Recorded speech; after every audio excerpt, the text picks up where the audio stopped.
राधे राधे प्रिय भक्तों, आप सबका फिर से स्वागत है हमारे कृष्णदासी प्रीति में। शुक्रवार व्रत कथा। जय माँ संतोषी। साथियों, अब कोई भक्त अगर सच्चे मन और निष्ठा के साथ माँ संतोषी की पूजा करता है, उनकी सभी मनोकामना पूर्ण होता है। माँ संतोषी प्रसन्न होकर उसके जीवन की सुख शांति और सौभाग्य से भर देती हैं। यह व्रत कथा विशेष रूप से उन लोगों के लिए है जो अत्यंत फलदायी है, जिनके जीवन में आर्थिक परेशानी बनी रहती है, जिनके घर में धन आता तो है पर टिकता नहीं है, जहाँ रोज़मर्रा के जीवन में तनाव, कलह या अस्थिरता है, या फिर जहाँ सबसे असफलता और भाग्य का साथ नहीं मिल पा रहा है। शास्त्रों के उल्लेख में जो भक्त माँ संतोषी की कथा श्रद्धा से सुनता है, उसे वही फल प्राप्त होता है जो वर्षों की व्रत और पूजा से मिलता है। तो प्रिय भक्तों, कथा अवश्य सुने, क्योंकि कौन जाने यही शुक्रवार व्रत की कथा आपके जीवन की दशा और दिशा दोनों बदल दे। माँ संतोषी की कृपा प्राप्त करने के लिए जय माँ संतोषी कमेंट में अवश्य लिखें। माँ संतोषी का व्रत कथा।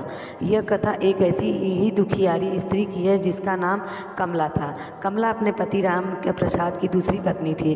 राम प्रसाद ने पहली पत्नी बिमला के संतान न होने पर कमला से विवाह किया था, लेकिन बिमला की ईर्ष्या और नफरत ने कमला का जीवन नरक बना दिया था। बिमला की जो स्वभाव से ही क्रूर और अहंकारी थी, कमला को एक पल भी चैन से नहीं रहने देती थी। उसे लगता था कि कमला ने उसका घर, उसका पति छीन लिया है, जबकि कमला तो बस अपने भाग्य के भरोसे राम प्रसाद के घर आई थी। एक शांत और सीधी सादी स्त्री थी। कमला का जीवन दुखों से भरा था। घर में उसे कोई प्यार नहीं करता था। राम प्रसाद भी बिमला के आगे कुछ बोल नहीं पाता था। शायद उसे कमला के दुख से फर्क नहीं पड़ता था। कमला दिन रात घर का काम करती थी, बिमला के ताने सुनती और भूखे पेट सो जाती थी। उसके बाद पास कोई सहारा नहीं था, कोई सुनने वाला नहीं था। अक्सर रात के अंधेरे में वह अपनी किस्मत पर आंसू बहाती सोचती, क्या मेरा जीवन ऐसे ही कटेगा? क्या मुझे कभी सुख नहीं मिलेगा? एक दिन गांव की वृद्ध महिला ने कमला को संतोषी माता व्रत की बारे में बताया। उन्होंने कहा, बेटी, संतोषी माँ बड़ी दयालु हैं। जो भी सच्चे मन से उनकी पूजा करता है, उनके सारे दुख दूर हो जाते हैं। तुम भी यह व्रत करना, जरूर शांति मिलेगी। कमला की आंखों में आशा की एक छोटी सी किरण जगी। उसने सोचा, शायद यही मेरे दुखों का अंत हो। अगले दिन शुक्रवार से कमला ने संतोषी माँ का व्रत किया। व्रत के नियम में बड़े थे। खट्टी चीज़ों का सेवन नहीं करना था और पूरे दिन उपवास रखना था। कमला के लिए यह आसान नहीं था, क्योंकि घर में उसे कोई सहयोग नहीं करता था। वह सुबह जल्दी उठकर स्नान करती, माता की पूजा करती और फिर घर के सारे काम निपटाती। उसका मन निर्मल था और उसकी भक्ति सच्ची थी, लेकिन बिमला को यह सब कहाँ बर्दाश्त होता था। जब उसने देखा कि कमला व्रत कर रही है और उसने चेहरे पर थोड़ी शांति दिख रही है, तो उसने ईर्ष्या की आग और भड़क उठी। यह गरीब भागन अब पूजा पाठ करे, क्या सिद्ध करना चाहती है? उसके मन में सोचा, मैं इसका व्रत तुड़वा कर ही दम लूँगी। पहले शुक्रवार को जब कमला ने अपना व्रत शुरू किया, बिमला ने जानबूझकर घर में इमली की चटनी बनाई और उसे राम प्रसाद और बच्चे के सामने परोसा।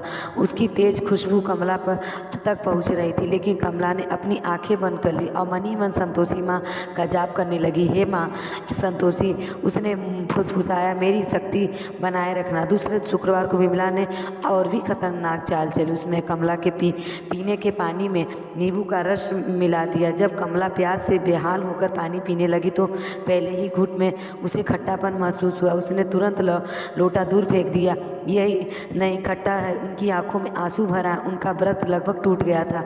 वह जमीन पर बैठ गई, बिलक बिलक कर रोने लगी। हे माँ संतोषी, यह कैसी परीक्षा है मेरी? क्या मैं कभी सुख नहीं पाऊंगी? बिमला दूर खड़ी मंद मंद मुस्कुरा रही थी। उसकी क्रूरता का कोई अंत नहीं था। कमला ने हिम्मत नहीं हारी। उसने अपना मुंह धोया और फिर से माँ का ध्यान किया। नहीं, मैं हार नहीं मानूंगी। खुद से कहा, माँ मेरी परीक्षा ले रही हैं। तीसरे शुक्रवार को बिमला ने एक और नीच हरकत की। उसने घर के आंगन में, जहाँ कमला अक्सर पूजा करती थी, खट्टी बेर बिखेर दी। उसने सोचा, जब यह बेर कमला के सामने होगी तो उसका मन डोल जाएगा और उसका व्रत टूट जाएगा। लेकिन कमला ने उन बेरों पर ध्यान ही नहीं दिया। उसने बस अपनी आंखें मूंदकर माता का ध्यान किया और पूजा समाप्त की। की। विमला यह देख और भी चिढ़ गई। चौथे शुक्रवार को विमला ने अपनी सारी हदें पार कर दी। उसने राम प्रसाद को उस्काया कि वह कमला को काम के बहाने कहीं दूर भेज दे, जहाँ खाने को कुछ भी ना मिले और भूखा रहना पड़े। राम प्रसाद, जो अपनी पहली पत्नी के प्रभाव में था, मान गया। उसने कमला को दूर के गांव में अपनी बहन के कुछ घर के कुछ सामान पहुंचाने भेज दिए। कमला को पता था कि यह विमला की चाल है, लेकिन उसने पति की बात मानी। उसने बिना कुछ खाए पिए लंबा रास्ता तय किया। रास्ते में उसे बहुत भूख लगी, प्यास भी लगी, लेकिन उसने अपने मन में संतोषी माँ का नाम जाप नहीं छोड़ा। हे माँ, वह बार बार दोहराती, मेरी रक्षा करना, मेरे व्रत को टूटने मत देना। जब वो राम प्रसाद की बहन घर पहुंची तो वहाँ भी विमला ने पहले से ही खबर भेज दी थी कि कमला को कुछ खाने को ना दिया जाए। कमला ने देखा कि सब लोग खाना खा रहे थे, लेकिन उसे कुछ कोई नहीं पूछ रहा था। उसका पेट भूख से ऐंठ रहा था और उसका मन दुखी से भरा था। उसकी आंखों में आंसू बहने लगे, लेकिन उसने किसी को कुछ नहीं कहा। वह चुपचाप एक कोने में बैठ गई। अचानक एक बूढ़ी महिला उसके पास गई। वह बहुत ही साधारण वस्त्रों में थी, लेकिन उसके चेहरे पर एक अद्भुत तेज था। उन्होंने कमला को देखा कि मुस्कुराई। बेटी, तुम इतनी दुखी क्यों हो? उन्होंने पूछा। कमला ने अपनी दुख भरी कथा सुनाई, कैसे उनकी सौतन उसे परेशान करती है, कैसे उसके संतोषी माता का व्रत रखा तो उसे कैसे आज वो भूखी। बूढ़ी महिला ने ध्यान से सुना, फिर उन्होंने कहा, बेटी तुम चिंता मत करो, माँ तुम्हारी सब मनोकामना पूर्ण करेंगे, तुम धैर्य रखो। कमला को एक सूखा फल दिया और कहा, इसे खा लो, इससे तुम्हारी भूख शांत हो जाएगी। कमला ने उस पर फल को लिया और उसे खाते ही उसे अद्भुत शांति मिली। उसकी सारी थकान और भूख जैसे गायब हो गई। उसने बूढ़ी महिला का धन्यवाद किया, लेकिन वो जब उसने आँख खोली तो वहाँ कोई नहीं था। कमला समझ गई कि वह कोई साधारण स्त्री नहीं है। वो कमला शाम को घर लौटी तो उसने देखा कि घर में सब कुछ अस्त व्यस्त पड़ा है। विमला को तेज बुखार आ गया था, वह दर्द से करा रही है। उसके शरीर पर लाल लाल चकत्ते पड़ गए हैं और वह खट्टी चीज़ें खाने के लिए छटपटा रही है। राम प्रसाद और बच्चे उसे देखकर घबरा गए।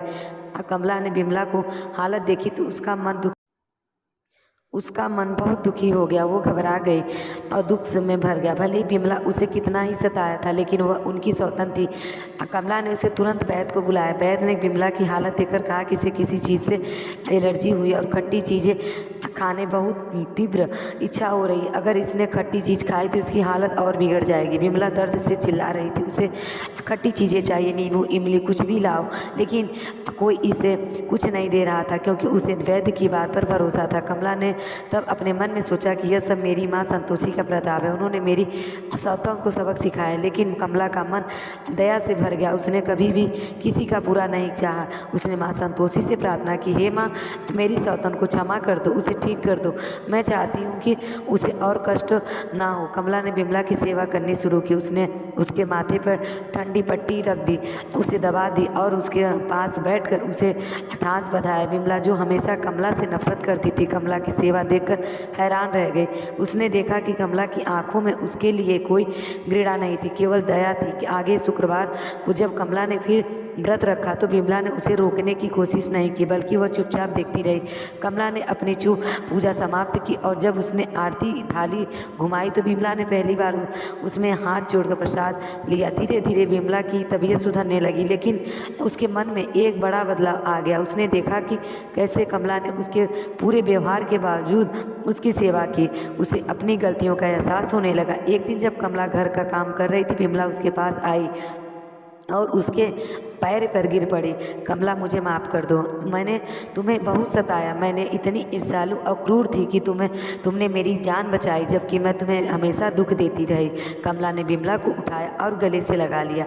दीदी, ऐसी बात मत कहो, जो हो गया सो भूल जाइए। माँ संतोषी ने हमें यह सिखाया है कि एक दूसरे से प्यार करना चाहिए।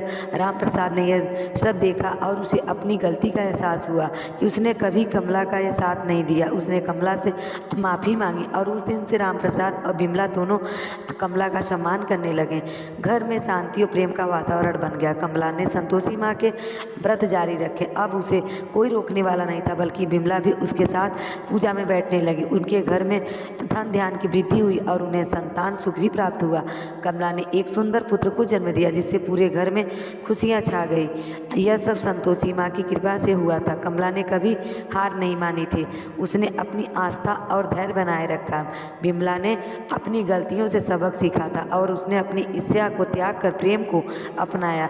इस कथा से हमें यह नैतिक शिक्षा मिलती है कि धैर्य, विश्वास और दयालुता हमेशा हमें कठिन परिस्थितियों से बाहर निकालती है और दूसरों के प्रति हमारी करुणा हमें सच्चा सुख दिलाती है। हे माँ संतोषी, कमला हमेशा यही कहती है, माँ ने उसकी पुकार सुनी। तो भक्त, ये वीडियो में माँ संतोषी का पावन व्रत कथा यहीं पर समापन होती है। अगर आपको वीडियो अच्छी लगी हो तो प्लीज़ मेरे चैनल को सब्सक्राइब करें और कमेंट में जय माँ संतोषी लिखना ना भूलें। राधे राधे।